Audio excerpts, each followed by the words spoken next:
Hey everyone, I'm Stephanie, and I believe that all readers should read children's literature, especially adults. So that's what we do on the KidLit Love podcast. We celebrate all things children's literature, picture books, early readers, middle grade, and young adult novels too.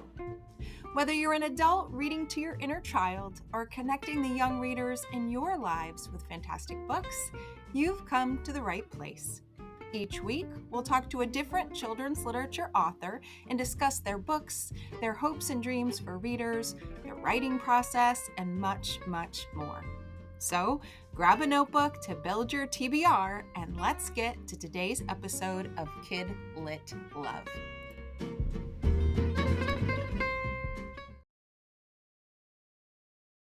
Hey everyone, welcome back to the KidLit Love podcast. I'm Stephanie, your KidLit loving host, inviting you back for another weekly conversation with a children's literature author.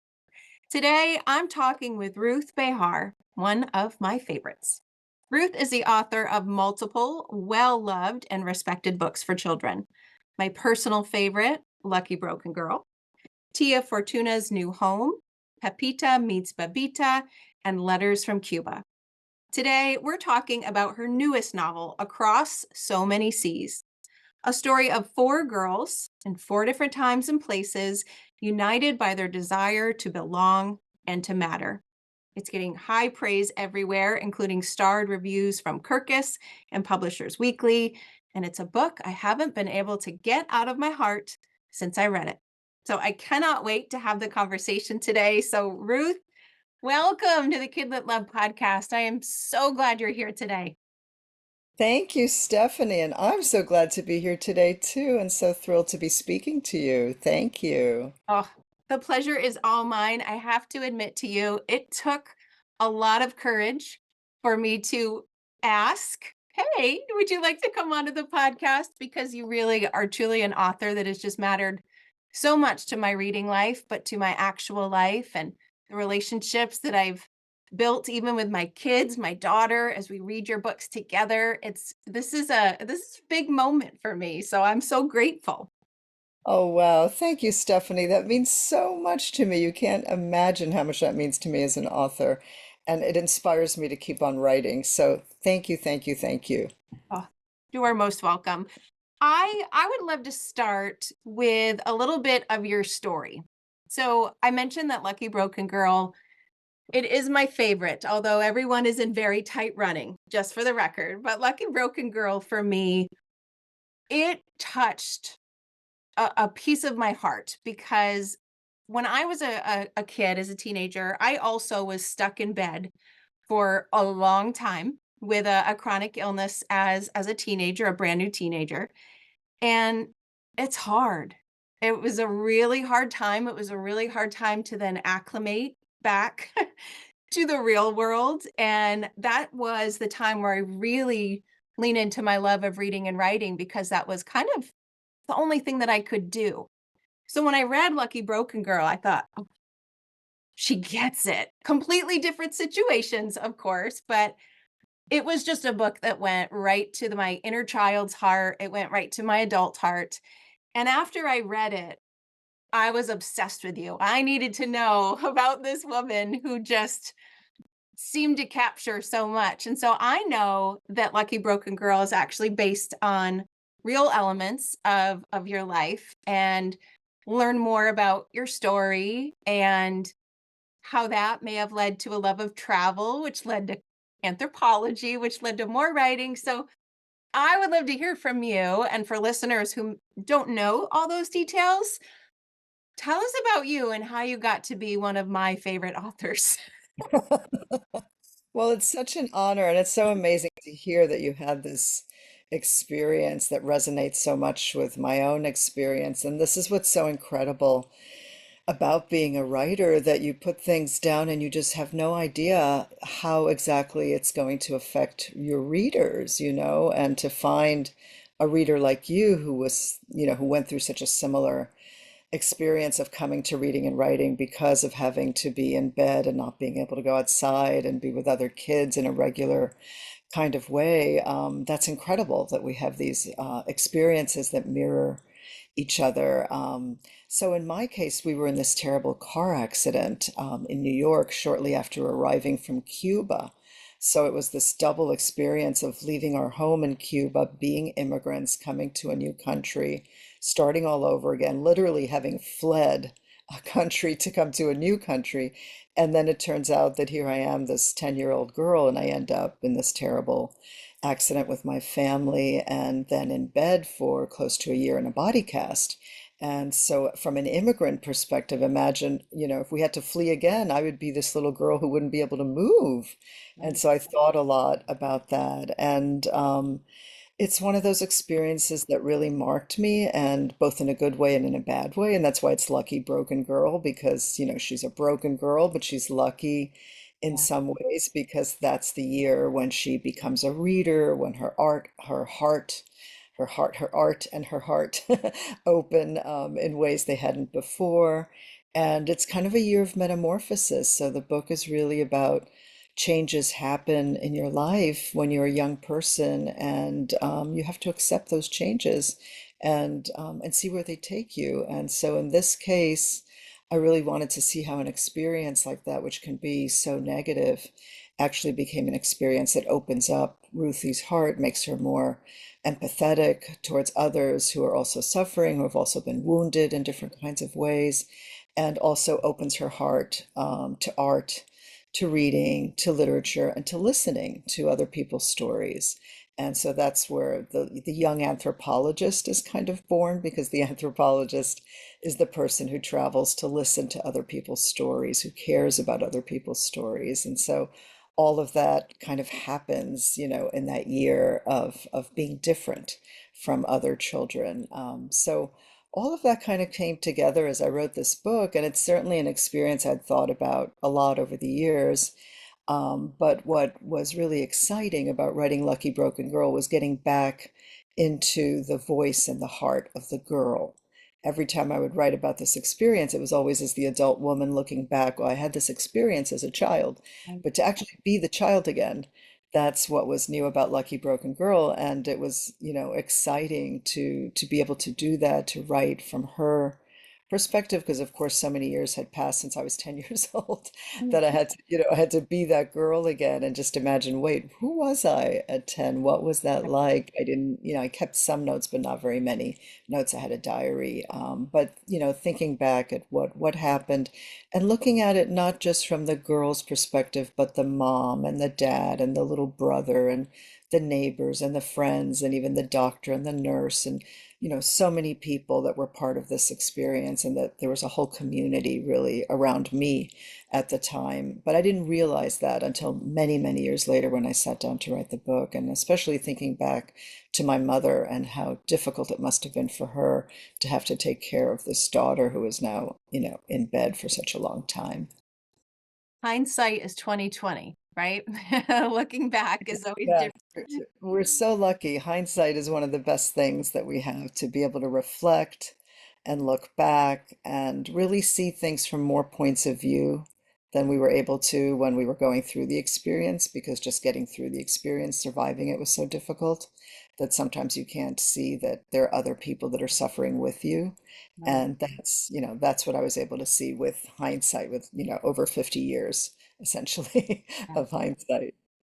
And it helped me do the same because I was reading Lucky Broken Girl as an adult, thinking back on my own experience, and for the first time, really putting myself in the shoes of my mom, my dad, my little brother, who at the time, when you're 13, 14, and 15 and this is happening to you, I was not really thinking about all that much, because it was just too much even to deal with, with me in the moment. So I do love how your book helped me to do the same, and to really give that perspective. And it also, for me, because when I read it, I can't remember the exact age of my daughter, but I know I read it and immediately passed it to her. And she read it and we talked about it because there are so many mother-daughter relationship threads in there. We had such good conversations. I just remember sitting there with the book between us, having conversations, mother to daughter. We then listened to the book because we didn't wanna let it go, and we wanted to just kind of be with it a bit more. And both of us have gifted copies of your books forward to people that are going through something hard. She had a friend actually who was going through an illness, was out of school for a couple months, and she said, "We should give her Lucky Broken Girl." And we did, and it was wonderful. So your book has just had this ripple Oh, effect. I know in my life, and I imagine in everybody's life who reads it as well. wow, well, that really leaves me breathless and actually reminds me of a very recent experience. I spoke at the University of Michigan recently about my work. I was invited to speak about my work. And so I mentioned having been in the body cast and I mentioned Lucky Broken Girl. And then at the end of my lecture, someone comes up to me and she tells me that she's an orthopedic surgeon and that this meant so much to her. She had just put a girl in a body cast that Oh, morning.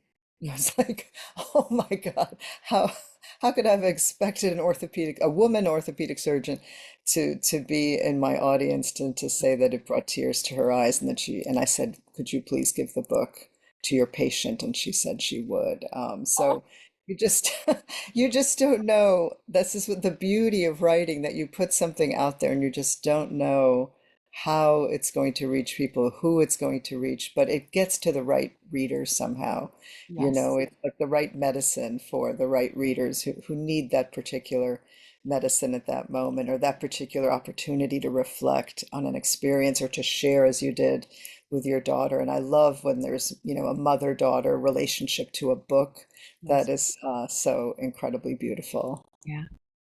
And, Lucky Broken Girl, I could talk to you about Lucky Broken Girl for a very long time, but we are here to talk about your newest one, Across So Many Seas. And I definitely see some of the same themes that I loved about Lucky Broken Girl, right? We have relationships, we have challenges, we have strong, resilient girls. We also in this book have something I loved as a literacy teacher educator, a really strong focus on the power of the word to help.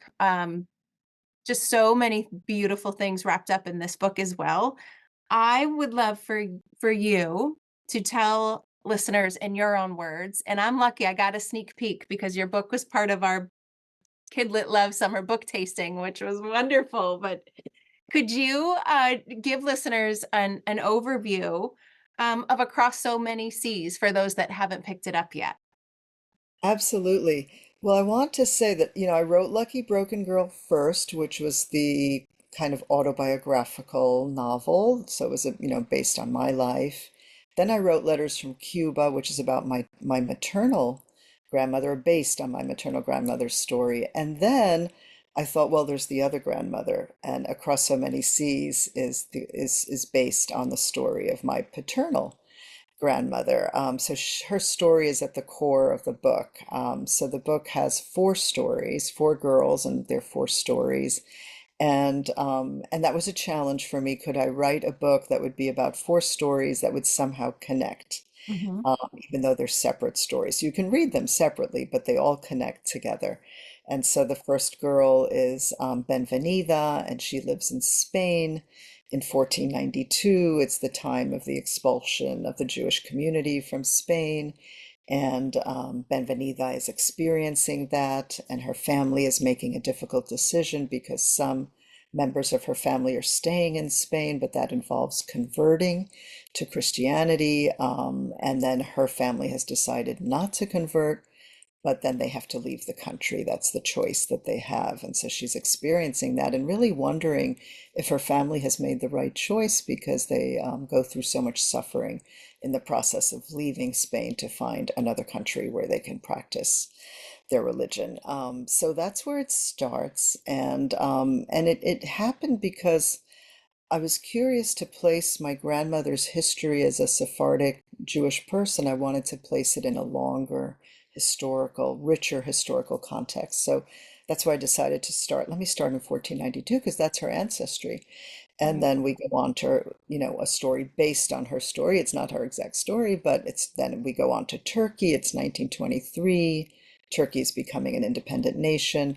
And then there's this girl, Reina, going through that experience, that historical experience, but she's also a girl who loves to play the oud, which is this Middle Eastern instrument like a mandolin, and she plays the oud. Her mother has taught her. She sings these old songs, these Spanish songs. She's growing up in Turkey, but she's singing songs in this old Spanish going back to the time when, her ancestors lived in Spain.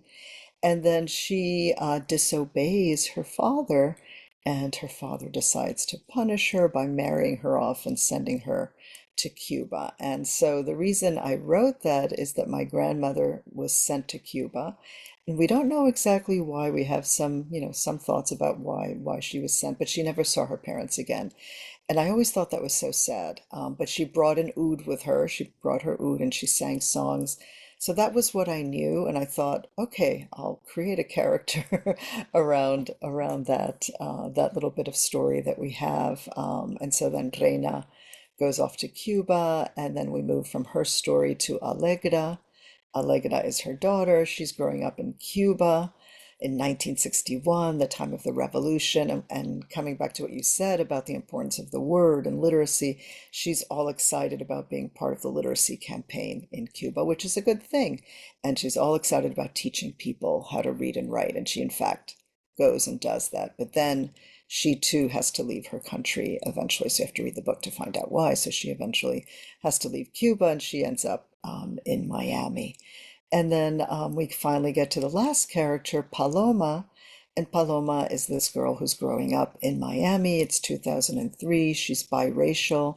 Her dad is Afro-Cuban. Her mom is Sephardic Cuban. She's growing up with these two different heritages, trying to figure out how to put that all together. And she's doing it through music and song, bringing these two cultures together.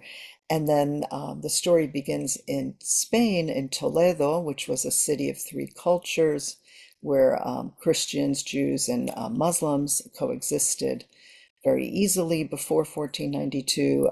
And then, of course, that period ended and the expulsion happened. And so we go back to Toledo, the city where the story begins. We go back to Toledo at the end of the book when Paloma goes on a vacation trip with her family to Toledo. And so they go to Toledo and they go to the Sephardic Museum. There's now a Sephardic Museum, which is located in what was once a 14th century synagogue. And so it's at the museum that then they reconnect with their history and their heritage and have a connection back to the first girl of the story, to Benvenida. So it's this full Yeah. circle. And that was just, so much fun to write. I had no idea how it would all connect, but you have to read from the first page to the very last page to see how all of that comes together. So it was a really fun book to write, and I really felt that in some way I was connecting with my grandmother and the memory of her story by writing this book. Yeah. So it sounds like there's pieces of you in all of your books. Mm. Yeah. Hmm.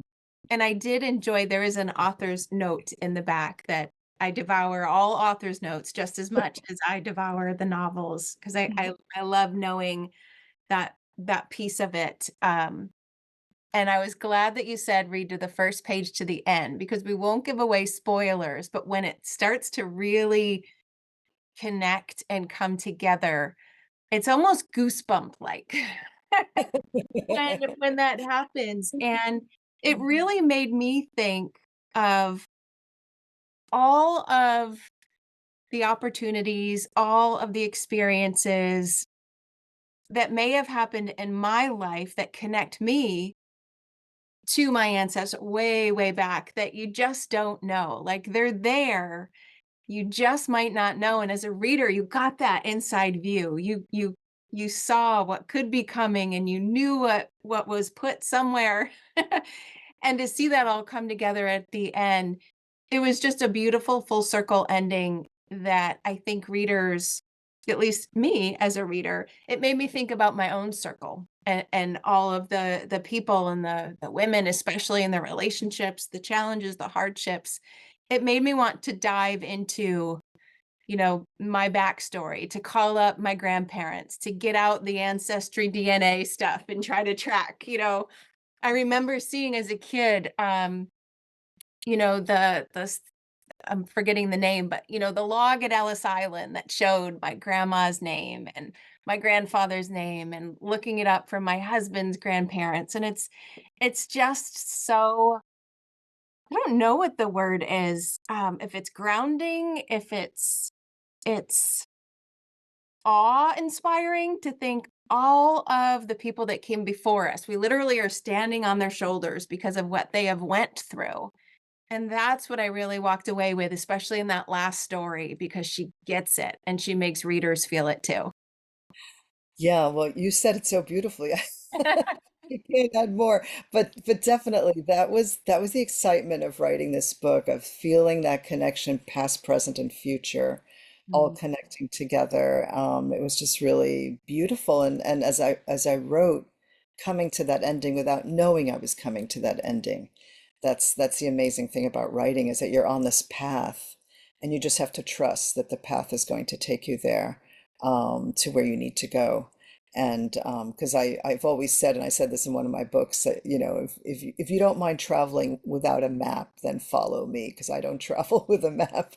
But I had this sense that it was all going to connect somehow, and that Paloma was going to understand, like everything that you just said, that she's standing on the shoulders of so many ancestors and what they went through and struggled, and that we can only know so much of our ancestors. There's a lot we don't know, and that's what the privilege that we have as readers, is that we know each of these stories. We know Benvenida's story, we know Reina and Alegra's story, and Paloma knows a little bit about each of their stories, but she can't know them fully, right? Right. She has some sense, right? But she can't know them fully. But we as readers, we've Yes. gone inside the heads of each of these characters that came before. So I also wanted to show that, and just how that whole process happens as history unfolds. Yeah. I think that's why I love books with multiple character viewpoints like this so much, because as a reader, you do get this inside information that I feel, it just helps me feel more connected to them, because I know things they don't know that just make it such a wonderful experience. Now, you mentioned not knowing where it was going to end up. And so I'm really curious now, when you start a story, or however the seed for the story starts. I know some writers have come onto the podcast and they've got a pretty good idea of what might be beginning, middle, and end, and they work with it there. And then I've had other authors who say, I don't know. It's just I take it wherever the story needs me to take it. Is that how the process works almost as a rule for you? Do you just start and see where it goes as you live in the writing for all of your books? I think pretty much so. Yeah. I definitely have an idea of where I'm going. I'll have an idea of who the characters are going to be, the time period, the context, what struggles they might encounter. So I have all of those things in my mind, but I don't know exactly what dialogue is going to happen. I don't know who's going to say what exactly. I can't outline that in advance until I'm telling the story. And then as an ending, I'll have some idea of where I want the ending to take us. Like I knew the ending was going to be somehow in the Sephardic Museum in Toledo, so I knew we would go back to Toledo again 500 years later. So I knew that, but I wasn't exactly sure what was going to happen, and what they were going to encounter and how they were going to feel when they were in that space.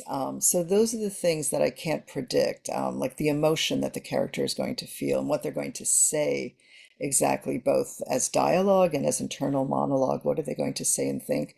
That I can't predict. I don't write that in advance. Mm. So I have some sense. It's basically like I know I'm going to Spain, but Mm. but I don't know exactly what I'm going to do each day that I'm in Spain. If Yeah. that helps. That's sort of the way it works for me. I think there has to be some magic in the writing process. And at least for me, if I know everything in advance, it wouldn't be as magical. I like writing and then going, oh, so that's what's going to happen, or that's what she's thinking. So then there's like this magic Yeah. that, I couldn't predict. And that for me, that's the beauty of writing is encountering that magic on the Mhm. page. So it sounds like for us as readers, we get that magic too, but it sounds like the process of writing it, you just go through it first and then you're passing it along to us. Ah, I try, yeah. Then of course there's revision and then there's polishing and you work on the language a little bit more. And all of that. But definitely, I try to keep that discovery process as much as I can in the text, so that which is what you have in that first draft. But so I try to keep that sense of magic, like wow, oh, that's what's going to happen. yeah, I love that, and then if the reader feels it, that's incredible too. yeah. They feel it. I know they feel it. I wanted to loop back to something, actually both of us mentioned earlier, which is the power of the word, the power of literacy. We are readers, writers. A lot of us listening are educators, are teachers, are librarians. So we are preaching to the choir of how books and words are so important. But I am a quote collector, and I don't write in my books, although I know I can because they're mine. I'm working on that. But I do have sticky notes all over. And there were two quotes that I thought were just so beautiful that showcase the power of story. And so if it's okay, I wanted to read two of them to give the listeners who I know are going to love these quotes as much as I do a sneak peek. Oh, yes, I'd love that. Okay.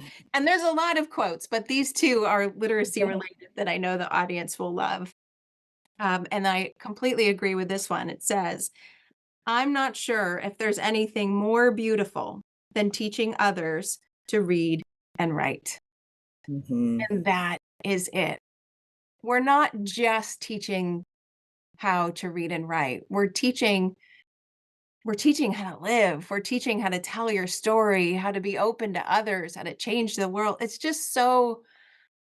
so big, right? When I started teaching, I used to think, "Oh, I'll teach kids how to read." And I never quite got it until I actually started doing that, of just the gifts that we were passing along to other people to go make their mark in whatever they want to. And that quote, oh, there isn't anything more beautiful. I agree with you. Love that. I'm so glad you chose that quote. I love that quote too. And you're absolutely right. I mean, I'm so glad you pointed this out that, I mean, literacy is a thread that runs through the whole book Mhm. from 1492 on, because the first character, Benvenida, she only knows how to read and write because her mother Yeah. has taught her. Her mother knows how to read and write because she comes from a family of printers, but this is very unusual in that era for a woman and especially a young girl to know how to read and write, and they really value that. And then Benvenida doesn't just read and write, she writes poems, Yeah. and she leaves a poem behind in Toledo as they're leaving, and that's how we find her 500 years later. And so that to me was crucial. And then kind of seeing again the word, the power of the word come back in the part about Reina in Turkey. And so it's these songs that connect her back, these words, in another language that isn't her spoken language, but it's the language of the ancestors, and that's a thread back. And then we have the girl that you just mentioned, Allegra, who's, a literacy teacher. She's a young 12-year-old literacy Yes. teacher. And then she has to leave Cuba, but she's not going to ever stop teaching people how to read and write because that has really entered into her soul and she loves it so much. And she passes that on, that joy to her daughter Paloma, who's, bringing all the pieces together. Yeah. So definitely that is a quote that I'm so glad you chose. I love it too. Yeah. And I could relate. There's one part of the book where I believe it's Paloma meeting Paloma. And she has a book because she loves to read. And the mom is just lit up from inside, like, oh, oh. And I thought, I totally do that to all of my kids' friends when I find out they are a reader. So I know listeners they will so relate to that in the book. But there's one more specifically about um literacy that I loved, and I think, my opening discussion with you about Lucky Broken Girl and how important it was to me, how I felt such a deep, powerful connection to it. I think this quote illustrates that, and it also illustrates kind of the serendipity connections that we can make. But there's one short line, and it says, I love it when literature and life collide. And I, Eh. yes, that is a life well lived when literature and real life collide. And in that moment, it was a lighter connection. She was um, I believe it was a poem. It was a poem, it was a song, and the time in the poem happened to be the time in real life, and it was like the goosebumps of books kind of coming to life. But there's so many levels, I think, to that quote. And when literature and life collide, that's when I think just really wonderful things happen for sure. Yeah, no, I love that. That's the moment when the three generations are in Spain and Madrid at an outdoor cafe, and they're looking at the statue of Garcia Lorca, the great Spanish poet. And he has this famous poem where he's saying at 5 in the afternoon, a las 5 de la tarde, at 5 in the afternoon, and they are there, and it's five There. in the afternoon, and they're looking at this memorial statue to Garcia Lorca. So, and and I was just recently in Spain, and I went and looked at that statue again and stood there because that's part of the book. And so and that's when, she realizes that literature and life collide. And but the three women, well, two women and the daughter, or the granddaughter, are there all together, taking in that conjuncture of life and literature. Yeah. Such a beautiful moment. Such a beautiful moment. I actually am gonna read one. Actually, you know what? I'm not gonna read this one because this one is on the last page, and I don't wanna give a spoiler, but listeners, my other favorite quote is on the last page and really does a beautiful job summarizing the power of the word, the power of connections, the power of everything that has come before us. And I'm not going to tell you what it is because you're going to need to get the book and they're going to need to look it. So I will not spoil it for them. But I have a lot of sticky notes just trying to hang on to your beautiful words throughout this book. Again, Lucky Broken Girl might be my favorite, but they're really neck and neck with all of them. Thank you, thank you, thank you. That means so much to me. Thank you, Stephanie, Oh, really. I'm so happy and grateful to be able to tell you that in almost in person, right? We can consider Zoom in person at this point of the world. So, can you give us any sneak peeks or any update on what you might be working on now that we could expect? Absolutely. So I am working on a verse novel. This will be my next middle grade novel, my fourth, Wow. hopefully to be finished fairly soon. I'm very close.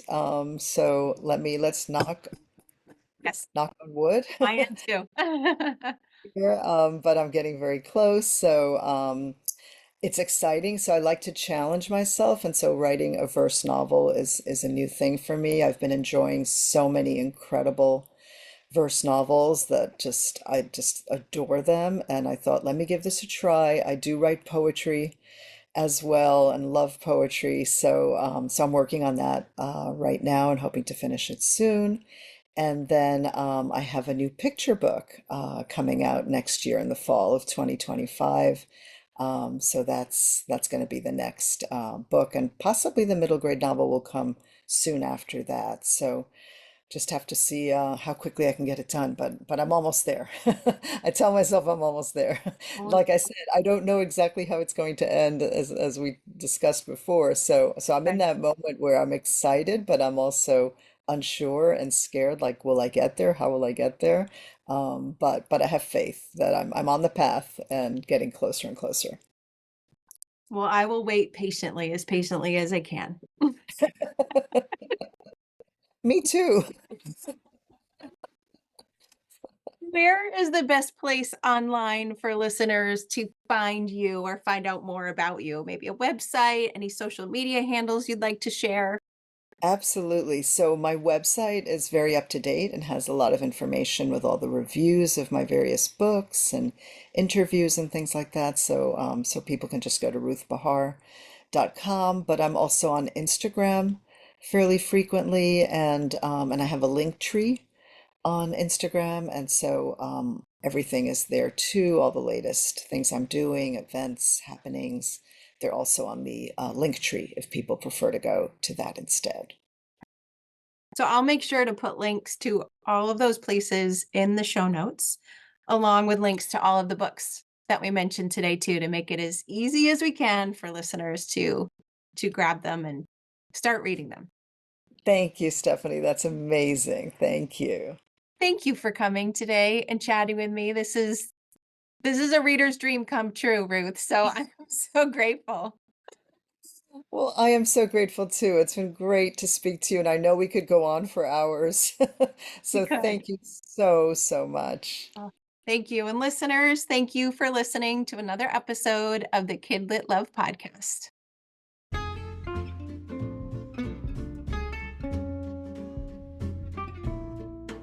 Thanks for listening to today's episode of the KidLit Love podcast. You'll find links to all the books, resources, and ideas mentioned in the show notes at alitlife.com. And if you want more, you might like to listen to my other podcast called Get Literate. It's a podcast that explores all things books and reading, notebooks and writing, and everything in between to build a life you love. One more thing. If you love what you listened to today, please take a moment to rate and review the podcast or take a screenshot of the episode and text it to a bookish friend. This helps the podcast grow and builds our bookish community of KidLit Love. Thanks for listening.